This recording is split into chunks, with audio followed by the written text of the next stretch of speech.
নমস্কার, আমি হেসুবাবু দেবাশিস মিত্র আপনাদের কাছে আবার হাজির হয়ে গেলাম। আজকে আমি যে গল্পটি আপনাদের শোনাবো সেটা হচ্ছে ইয়ের চক্করে হেসুবাবু। শুরু করছি। আর সকাল থেকে হেসুবাবু ইয়ের দ্বারা আক্রান্ত হয়েছে।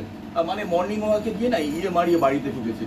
আরে ব্যাস, এই কাণ্ডে না দিনাকনাথিন দেবীতে খেপে লাল। চোখে কি নেবা হয়েছে? হ্যাঁ, দেখে শুনে হাঁটতে পারো না? ইয়েতে পা উফ যাচ্ছে তাই। কি করবো বলো তো, এই জগৎ তো ইয়েময়, পা ফেলারই তো জায়গা পাওয়া যায় না। বেশি কথা বাড়িও না, পা ধুয়ে ঘরে যাও।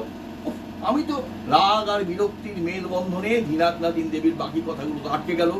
কেশববাবু আর কি করেন, এক প্রকার বাধ্য হয়ে পা ধুয়ে ড্রয়িং রুমে গিয়ে বসলেন।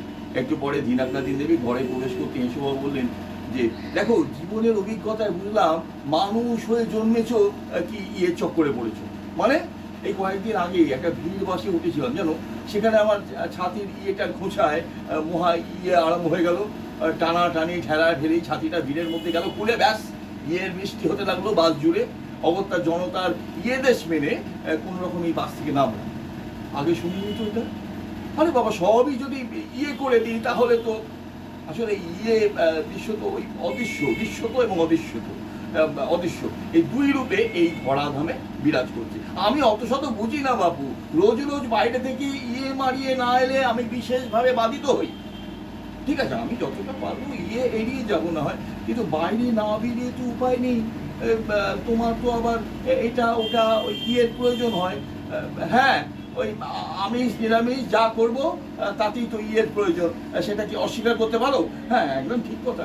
এই জগৎ ইয়েই হলো পরম সত্য, আর তাহার উপরে কিছু নাই। হেসুবাবু এবার চোখ বন্ধ করে ধ্যানস্থ হলেন। আজকে এই পর্বটি এখানেই শেষ হচ্ছে। আরও নতুন নতুন গল্প নিয়ে আসবো, আপনারা দেখতে থাকুন। আর যদি ভালো লাগে তাহলে আপনাদের কাছে অনুরোধ থাকবে আমার এই চ্যানেলটি সাবস্ক্রাইব করবার। আজকের মতো